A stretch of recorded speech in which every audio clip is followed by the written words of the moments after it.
पर्यायवाची। तो बेटा सर्प को हम बोलते हैं क्या? अहि, भुजंग, मणिधर, विषधर, बयाल, फणी, उरग, पलंग, सांप। है ना बच्चों? ये आपको अच्छे से याद होगा, ये भी मैंने आपको रिवाइज करा दिया है, अच्छे से आपको ध्यान रखना है। अगला शब्द आता है बेटा समुद्र का पर्यायवाची, है ना? तो समुद्र का पर्यायवाची आप जानते हैं क्या होता है बेटा? सिंधु होता है, सागर होता है, जलधि होता है। अब एक बात आपको और बतानी है मुझे यहाँ पर, पानी के पर्यायवाची में आप भी या बच्चों निधि जोड़ देते हैं ना, धी या निधि जोड़ने पर इसका पर्यायवाची बन जाता है बेटा, वो बन जाता है मेरे बच्चे किसका? समुद्र का पर्यायवाची। किसका बन जाता है बेटा? समुद्र का पर्यायवाची बन जाता है, याद रखना, ठीक है ना? बिल्कुल। तो प्यारे बच्चे आप देखिए, उदक बोला जाता है पानी को, उदक, उदधि, पयोधि, पारावार, नदीश। ये बेटा नदी का भगवान होता है, नदी धन ईश के मेल से बना है ना, नदी धन ईश के मेल से बना नदीश। तो ये बेटा क्या होता है? नदी का भगवान होता है ना, पयोनिधि, ठीक है बेटा। वारिश, रत्नाकर, अर्णव, ये सब याद रखना। अर्णव किसको बोलते हैं प्यारे दोस्त? तो आपको याद रखना है, अर्णव भी किसको? समुद्र को बोला जाता है। नीर निधि, नीर निधि का मतलब होता है बेटा भंडार, ठीक है? कभी आपको ये शब्द याद रखना हो तो बेटा इसका मतलब क्या होता है? भंडार होता है, भंडार, ठीक है? आइएगा बेटा, अवधि, वारिधि, जलधाम, नीरिधि, पयोनिधि। तो प्यारे बच्चे आपको अच्छे से ध्यान रखने हैं, बिल्कुल कंफ्यूज नहीं होना है। आवाज खराब आ रहा है सर, बेटा आवाज खराब कैसे आ रहा है? मेरा गला खराब इस वजह से आ रहा है क्या? बोलिएगा। हाँ, अब आ रही है सही? आगे आता है बेटा सरस्वती का पर्यायवाची। किसका? सरस्वती, है ना मेरे बच्चे? बिल्कुल। तो बच्चों सरस्वती भारती बोलते हैं, शारदा, वीणा, गिरा, ब्राह्मणी, वीणा पाणी, वागीश, है ना बेटा? वागीश। और प्यारे बच्चे एक शब्द मिल जाए वागेश्वरी, वागेश्वरी, तो आपको वो भी किसका बताना है? मां सरस्वती का ही बताना है, याद रखना, ठीक है मेरे बच्चे? अच्छे से आगे शब्द आता है बेटा सिंह। सिंह कहते हैं शेर को, ठीक है ना? किसको बोला जाता है बेटा? शेर को बोला जाता है। तो शेर को शार्दुल बोला जाता है, शार्दुल, ठीक है ना? हाँ, साउंड देख लीजिए क्या दिक्कत है। साउंड बेटा भी चेक कराते हैं, क्या दिक्कत है एक बार याद रखिएगा, ठीक है?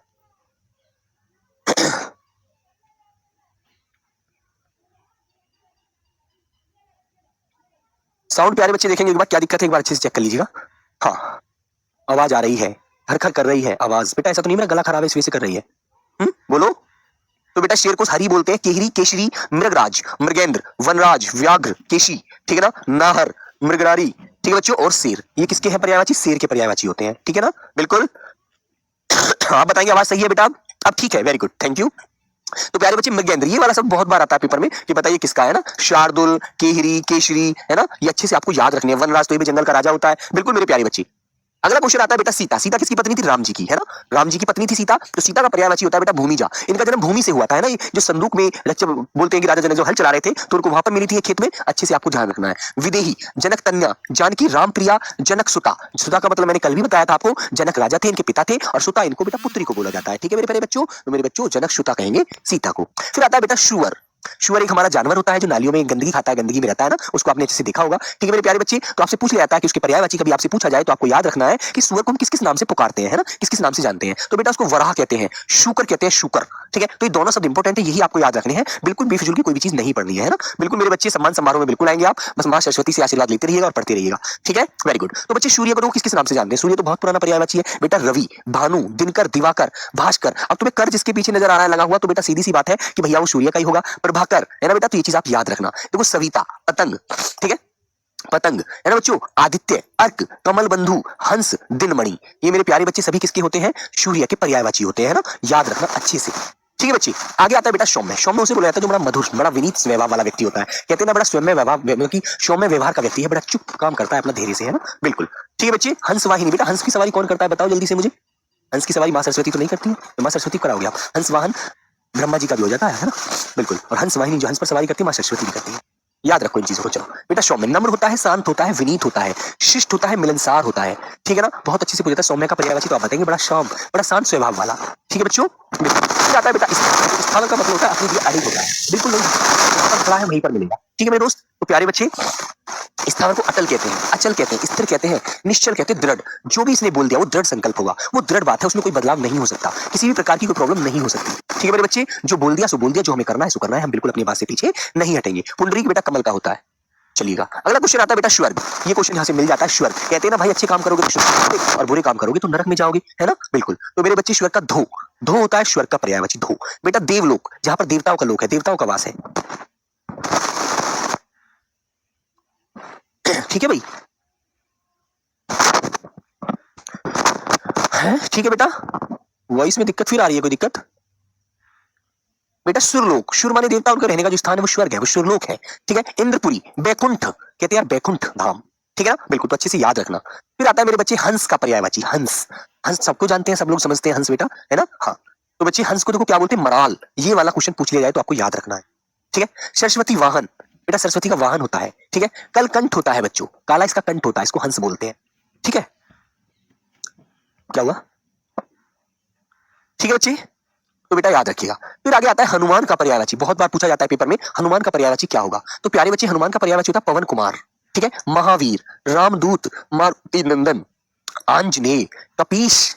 ठीक है मेरे बच्चे, पवन पुत्र, बजरंग बली, केसरी नंदन। ठीक है बच्चे, ये सब किसके हैं मेरे प्यारे बच्चे, ये सब हनुमान जी के पर्यायवाची होते हैं, बजरंग बली के पर्यायवाची होते हैं। ठीक है ना। आवाज सही नहीं आ रहा है, अभी दिक्कत है क्या बेटा? अब तो दिक्कत नहीं है, अब तो सही आ रही है।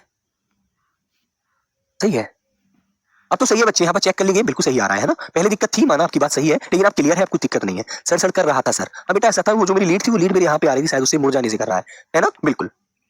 चलिए आगे आता है बेटा हाथी के पर्यायवाची, हाथी। हाथी सब जानते हैं, हाथी मेरा साथी, अच्छे से आपको पता है बच्चों। तो हाथी को बेटा हस्ती कहते हैं, गज कहते हैं, करी कहते हैं, पुंजक कहते हैं, दुरिद कहते हैं, दुरिद। ठीक है ना बेटा। नाग कहते हैं, दंती कहते हैं, कुंभी, सिंदूर, मतंग। ठीक है। मतंग मतलब एकदम मस्ती में चलता है, बड़ा शरीर वाला होता है, मतंग होता है। वितुंड, ठीक है बेटा, वितुंड, द्वीप, वारण और गयंद। देखो इतने सारे शब्द मैंने बता दिए हैं, ये शब्द आपको जो भी मिल जाए, है ना, उसको प्यारे बच्चे अच्छे से याद रखना। मेरे दोस्त, मेरे को पूछ लिया जाता है कि बताइए मतंग किसका पर्यायवाची है, तो आपको हस्ती का याद रखना होगा। ठीक है ना, वेरी गुड। कुंजक किसका पर्यायवाची है, हाथी का। गज तो बता ही देंगे, करी किसका पर्यायवाची है, हाथी का। द्वीप किसका पर्यायवाची है, हाथी का। तो ये चीज आपको अच्छे से ध्यान रखनी है। ठीक है ना, वेरी गुड। अगला क्वेश्चन आता है बेटा हिमालय। हिमालय पर्वतों का राजा होता है, पर्वतराज इसको बोला जाता है ना। हिमालय कौन है भैया, पर्वत का राज, पर्वतराज है ना। कौन है बेटा, पर्वतों का राजा होता है, इसलिए इसको पर्वतराज बोला जाता है, याद रखेंगे आप लोग। ठीक है बच्चों। तो बेटा हिमालय को हिमगिरी कहते हैं, हिमपति कहते हैं, हिमाद्री कहते हैं, नागराज कहते हैं, शैलेंद्र कहते हैं, नगपति कहते हैं। नाग क्या है, नाग मतलब नगपति मतलब नग माने पर्वत और पति उनका स्वामी है ये, तो बेटा इसको गिरिराज कहते हैं। ठीक है ना। ऑप्शन नंबर आपको कोई भी मिल जाए इनमें से तो याद रखना, हिमाद्री, हिमपति, हिमगिरी। ठीक है ना, बिल्कुल। बर्फ वाला पर्वत है, ऊपर बर्फ इस पे पड़ती है बहुत अच्छे से। अगला क्वेश्चन आता है बेटा 188 188 नंबर। ठीक है ना, हिरण का पर्यायवाची। तो बेटा ये वाला शब्द बहुत बार पूछा जाता है कि सारंग किसका पर्यायवाची है, तो आपको याद रखना है सारंग हिरण का पर्यायवाची होता है, जिसको आप मृग कहते हैं, सारंग कहते हैं, हरिण कहते हैं, शुरभि कहते हैं, है ना बच्चों, और कुरंग कहते हैं। अब शुरभि में दो शुरभि आपको याद रखनी है, एक तो बेटा शुरभि ऐसे लिखा रहा है, ऐसे। ठीक है, शुरभि ये बेटा गाय को बोलते हैं, छोटी वाली मिल जाए आपको लगी हुई तो, है ना बच्चों, गाय को बोलते हैं, और ये शुरभि बेटा हिरण को बोलते हैं ना, बिल्कुल याद रखेंगे। और बेटा 12 सींगा भी आंसर मिल जाए ना, 12 सींगा, 12 सींगा, ये भी मेरे बच्चे हिरण को ही बोला जाता है, अच्छे से ध्यान रखना। ठीक है, गलत मत पढ़ना। आगे आता है बेटा हिम।